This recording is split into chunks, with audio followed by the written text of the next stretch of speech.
Eder. Mac Pallister. Sono uscito con la macchina, ho girato quasi 2 ore, sono andato fino a Gorizia, ho girato senza meta perché volevo andare qui, però arrivavo lì e dopo non sapevo cosa fare lì.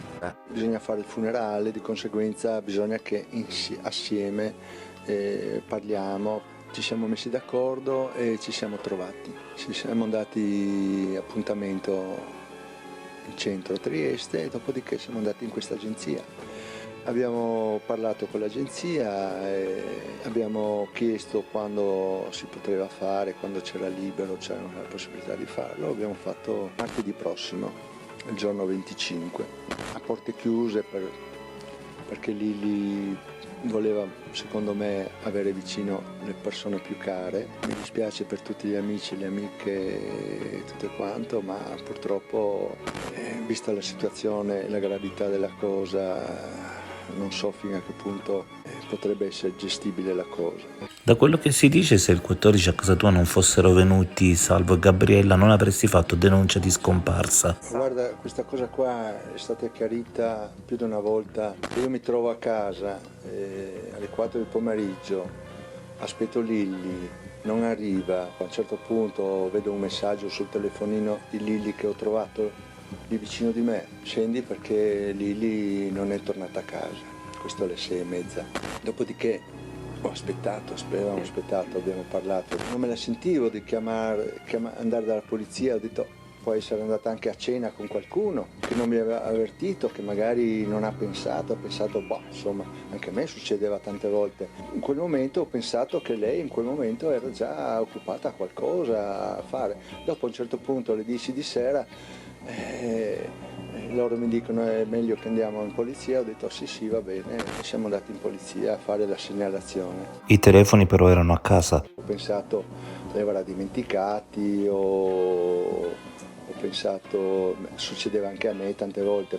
Hai dichiarato che quando Liliana è uscita aveva solo le chiavi, allora tutti ci siamo chiesti, ma tu come facevi a saperlo? Ma non lo so, io non ho detto che è andata fuori con le chiavi, io ho detto che è andata fuori, ma siccome hanno trovato le chiavi successivamente, non lo so, adesso dico, mi trovi un po', non lo so.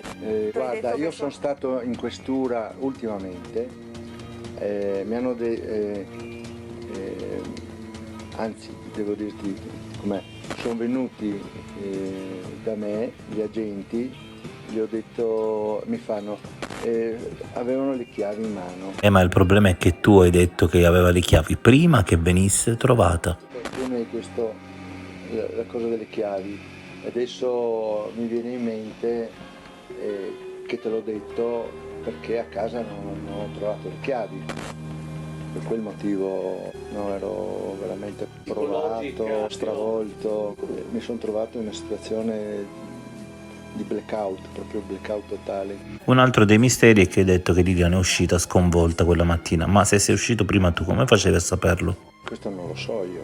Mi metti in bocca delle cose che bisogna vedere in che contesto sono state dette queste cose qua, perché se si parla del suo stato d'animo, se si parla io sono supposizioni che io ho fatto quella volta là. Ho detto che probabilmente tutta questa situazione di Claudio, tutta questa situazione in cui si è trovata, probabilmente sarà uscita di casa sconvolta. Io non l'ho vista, non posso averla perché lei ha telefonato a lui da casa alle 8:22, di conseguenza io alle 8:22 ero già da un'altra parte. Liliana aveva anche dei nemici? Non lascio, non farmi queste domande. No, nemici, Liliana non aveva nemici, chi poteva odiare o avere pensieri cattivi con Liliana, figuriamoci. Lei era nata per sentirsi utile. Ha detto di sì a tutti, a tutte, e noi dormivamo sempre vicini, anche a letto, quando eravamo a letto, e gli dicevo quanto sono fortunato ad avere te vicino di me. Ehi, non dimenticare di iscriverti a questo canale.